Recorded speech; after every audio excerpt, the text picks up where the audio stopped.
Hi everyone, welcome back to our channel. Bex here today to share my quarterly wrap-up for quarter 2 with you.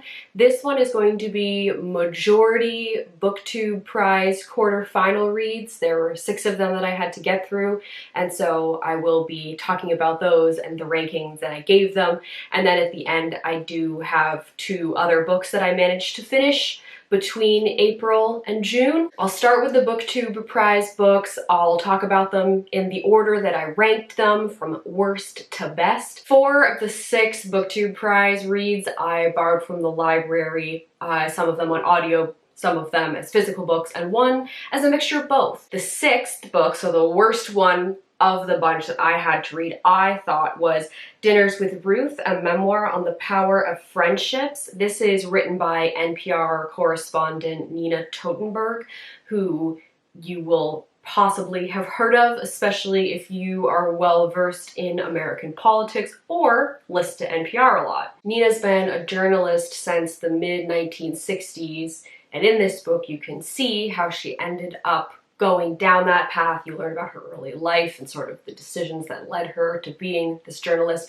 And then you also see a similar thing for Ruth. Ruth, in this case, is Ruth Bader Ginsburg, notorious RBG, Supreme Court Justice. She is more well-known than Nina, in my opinion, and probably many people's opinions.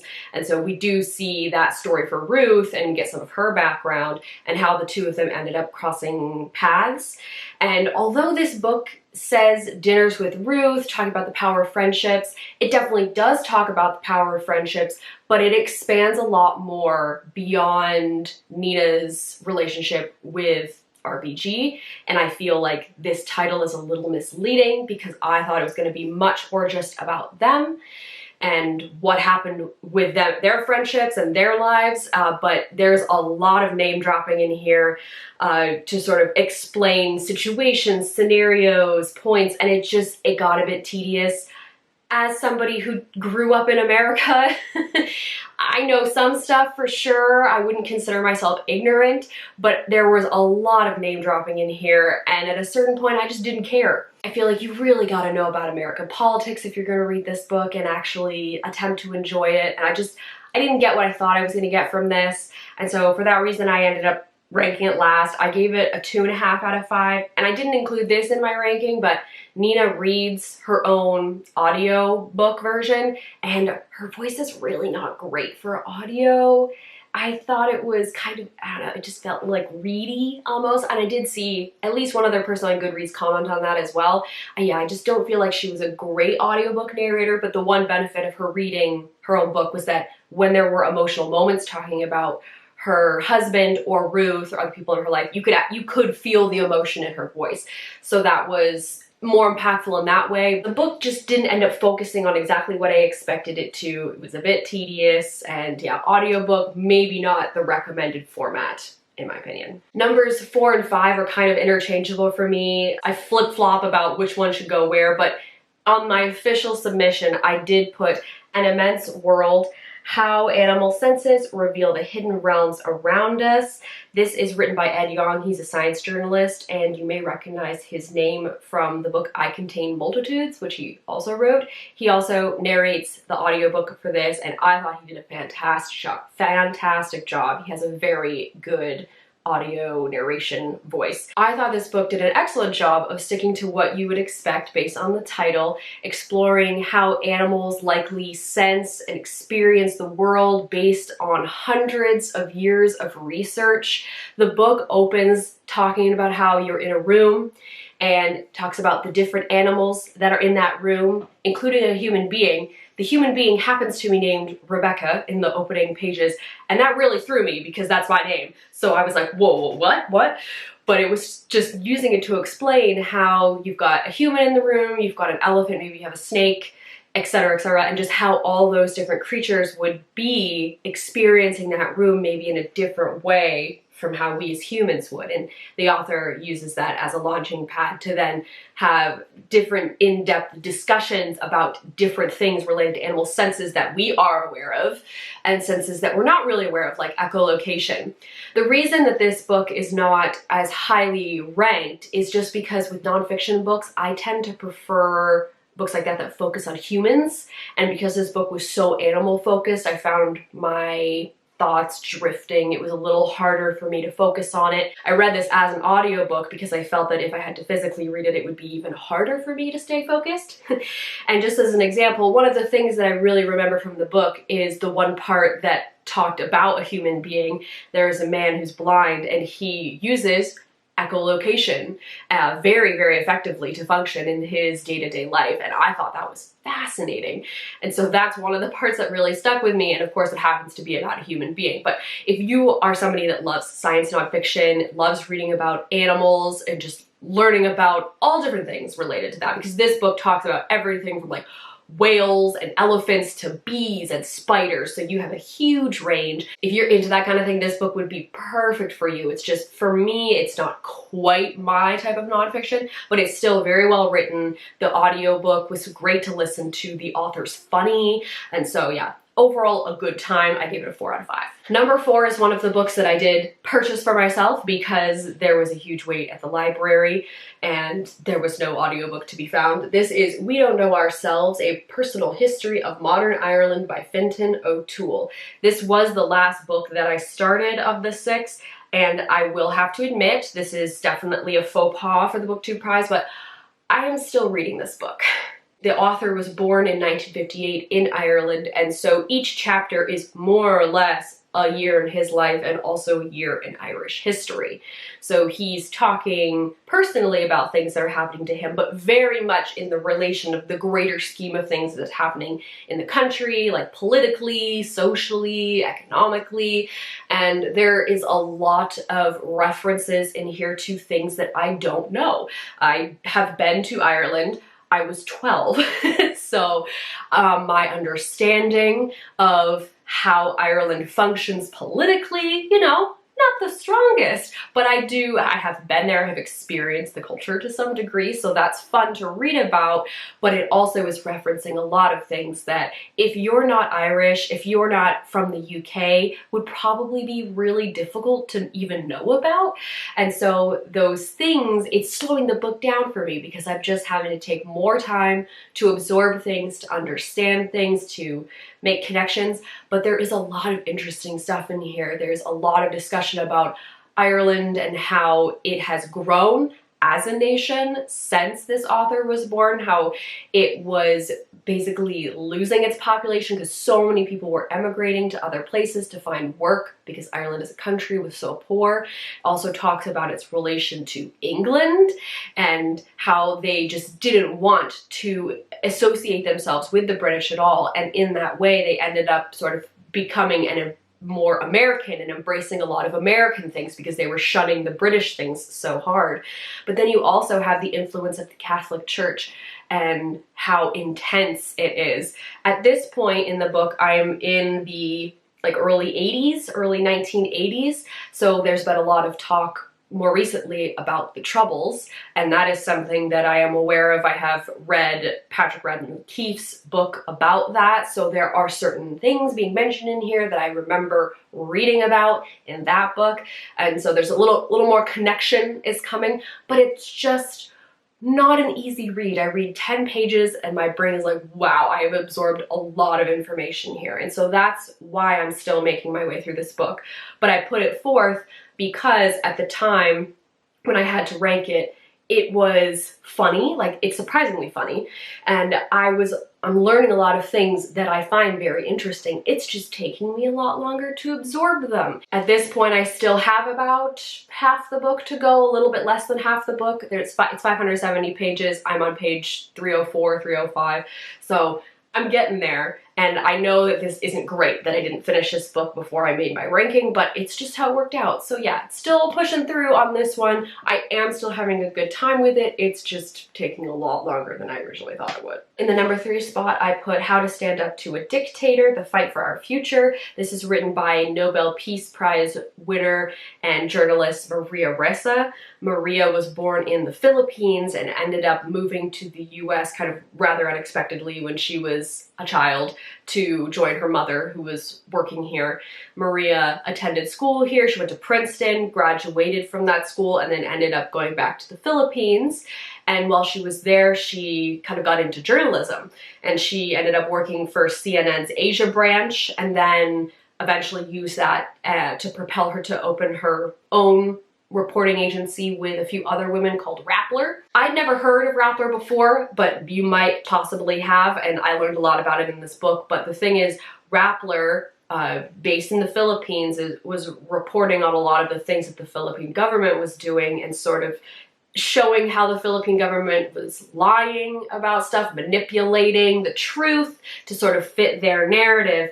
And so Maria's actually been arrested multiple times, has pending cases against her by the government just because her and her team have tried so hard to expose the lies that they've been telling. A lot of this misinformation has been spread on social media, particularly Facebook. The Philippines is a huge user of Facebook, and Maria and her company were one of the first people to really understand that this is actually what was happening.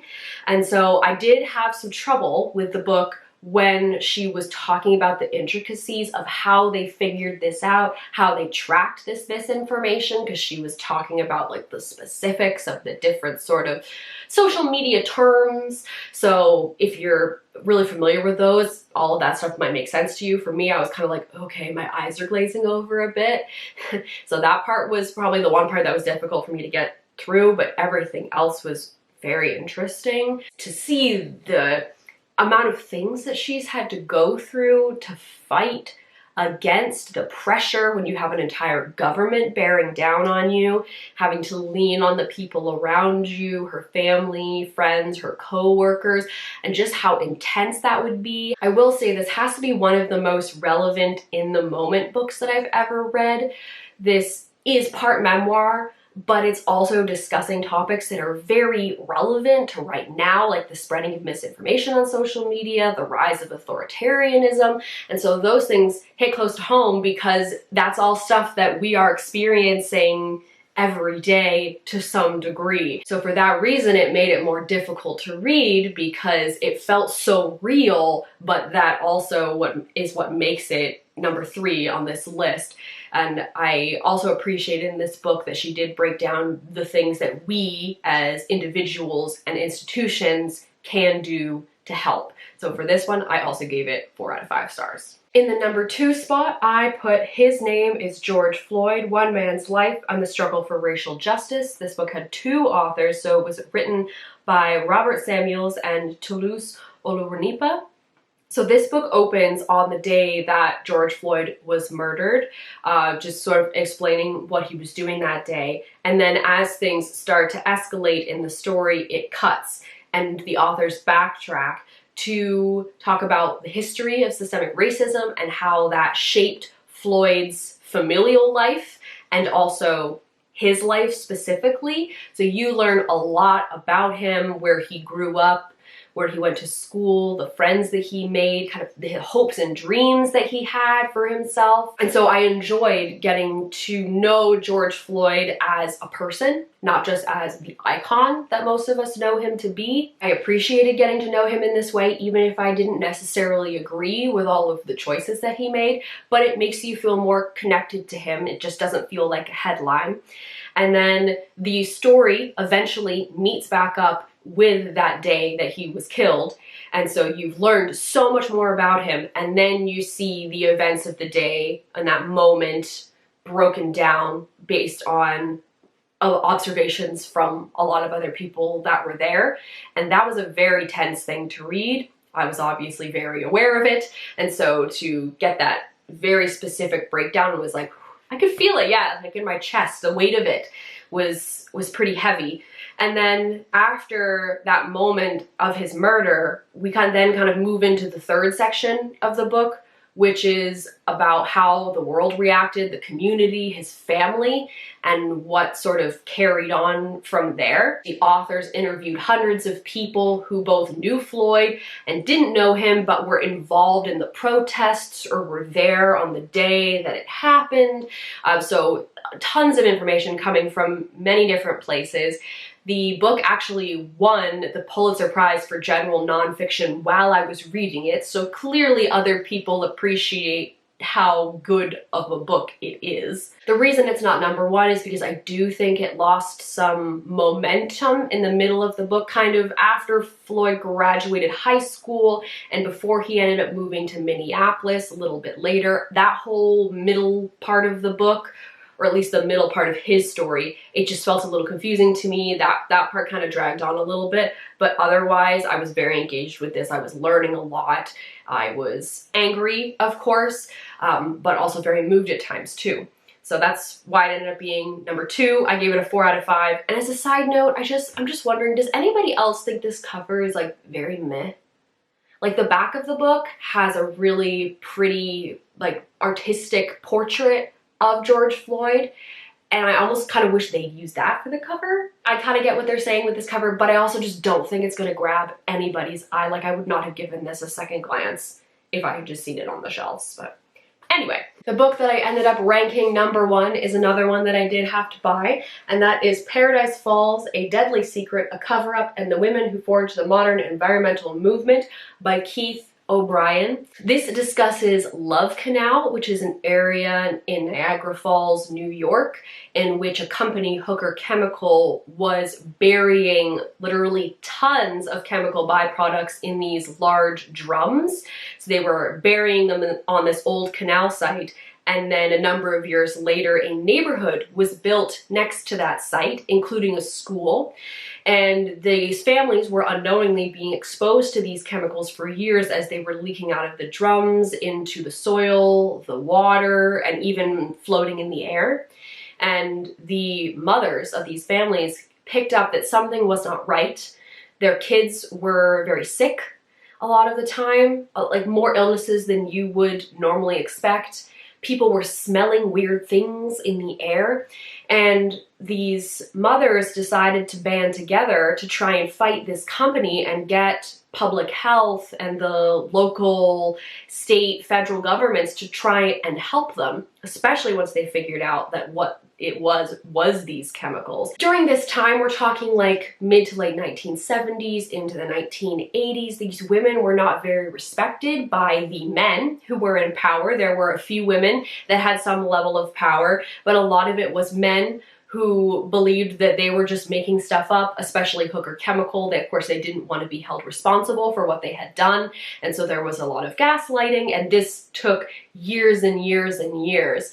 But I just found it so fascinating to hear about these women and what they had to go to. Very frustrating, too. You do hear from many different women, different backgrounds as well, like socioeconomic backgrounds, and so you kind of see how it affected them differently, how the systems responded to each of them differently, and in the end you get to see the highs and the very low lows that they experienced. There are a lot of people mentioned in this book, so I think the one thing I would have requested of it was some sort of character list. There are many people that you hear about repeatedly, and so you learn who they are more quickly, but then there are other people that kind of pop up every so often, and so I would forget by the time they reappeared, and I'd have to try and remember how they were associated with the story. And I know I've mentioned the women a lot here because they are the focus of this book. There are men in the story, but it's really about how the men revolved around the women and how the women pushed for change and how the men reacted to it. And so it is nice to have women at the center of this story. And I do think it's worth mentioning that the author is a man, but I thought he did an excellent job of writing these women. There was never a moment where I read a line and thought it seemed odd or off. I thought he wrote them with a lot of respect and a lot of candor, and just, yeah, I was really thoroughly impressed with this book. It's a very engaging story if you're into this kind of thing, and so I gave it a 5 out of 5. It's my second 5-star book of the year, and that is why it is number 1. I've now wrapped up the BookTube Prize nonfiction reads, so I'm now moving on to the 2 fiction books that I also managed to get to in the last quarter. The first one is The House at Riverton by Kate Morton. If you're aware of this author, you will know that she writes historical fiction. This is the 3rd book of hers that I've read. This one as with a lot of historical fictions, has a dual timeline. You are following Grace, who in the early 1900s was working as a servant in a very nice house, the house at Riverton. And so you learn about her early life there, and you see the relationship that she develops with the other servants in the downstairs of the house, like very Downton Abbey here. You see how her relationship develops with the family as well, particularly the sisters. And then in the modern day timeline, modern day being like late 90s in this case, Grace is an old woman. She's almost 100 years old at this point, and she is reflecting back on her life. There is a very dramatic event that happens at a party at Riverton, and that she is privy to some of this information. Not that she's told anybody this over the years, because servants were always taught to keep their mouths shut, but somebody is creating a movie based off of this event that happened. And so Grace ends up finding out about this and kind of reconnecting with her past. And you learn through the two timelines what actually happened, while also kind of seeing the end of Grace's life as this elderly woman. My interest with this ebbed and flowed kind of depending on which part I was in and where the plot really seemed to be pushing. It is kind of slow in the early life story where she's the servant and she's slowly kind of learning what it's like to be a servant, and she's making those connections with the different characters. So that part could be very slow at times, but it also helped the payoff at the end of the book. The last 100 pages or so, I was completely gripped, and I felt very moved by what ended up happening. Like, not crying or anything, but I definitely felt some emotion, some pain in my chest when I was reading about what was happening to some of these characters, and also kind of what happens to Grace at the end as an old woman. And so yeah, there is some emotion here. You just had to be prepared for a bit of that slow build. In terms of comparing it to the other Kate Morton books that I read, I'd probably rank this one second. My favorite is still The Forgotten Garden, then this one, and then The Distant Hours. So if you have this one on your shelf and you do like Kate Morton, it's definitely worth reading. Just know that, yeah, it's gonna be a slow build. The final book that I read in quarter two was Exiles by Jane Harper. This is the third book in the Aaron Falk series. These are murder mysteries. They're set in Australia, and I have listened to every single one of Jane Harper's books on audio because the audiobook narrator is Australian, and I love listening to his voice. So this series has 3 books. There's also 2 standalone books that Jane Harper's written. So yeah, so far I've read everything that she's come out with, and I think this is supposed to be the last Aaron Falk book, just because she wants to kind of write about different characters, which I totally understand. But she does such a good job of setting this mystery in a particular location in Australia and making you feel like you're there. The location for this mystery is Southern Australia and wine country. Aaron is traveling there because he has friends that live there. He's attending christening of their child. He's the godfather. And we learn as Aaron arrives that when he was there last year, there was a woman that went missing at the festival. She had a young baby, like infant, that was left in a stroller, and no one knows what happened to her. Aaron is in the police force, but he works in the financial division, so he's not like a detective on the streets or anything, but he has those analytical abilities to help solve the mystery of what happened. This one is a very slow burn at the beginning. We are introduced to his friends that live in this area and their friend group. And so that is a lot of the first chunk of it, is learning who all these people are. And I was getting to the point where I was a little agitated that we hadn't like moved on to the next day. Like the day he arrived seemed to take forever because it was introducing everybody, reflecting on what happened the previous year. I think I was like 3 hours into the audiobook before we moved to the next day and sort of the plot started moving along. So it's a slow burn, but it was like so much a slow burn that I was getting a little annoyed. What really pushed it to 4 stars for me though, because I did end up giving it 4 out of 5 still, is the reveal of what happened. I was literally pacing around the house because it was so tense and I needed to know what was going to happen. So, you know, picture me pacing around listening to this story unravel. Just the way it was revealed was so, so good. And so I do think that the beginning could have probably been sped up a little bit. that would have helped make this a little bit of a better story. But that ending though, ooh, so good, love it. And I'm still definitely excited to see what Jane Harper publishes next. Those are the 8 books that I read in Q2. If you have read any of them, particularly the BookTube prize books, let me know what you thought of them down below. I'm not participating in the semifinals, but I will probably participate in the finals. It really just kind of depends on what books it seems are making it or potentially going to make it to the final round and whether or not I will join in. But yeah, let me know your thoughts, comments down below. As always, all of our links are in the down bar. You can go check those out if you feel so inclined. Thank you all so much for watching, and I'll see you later.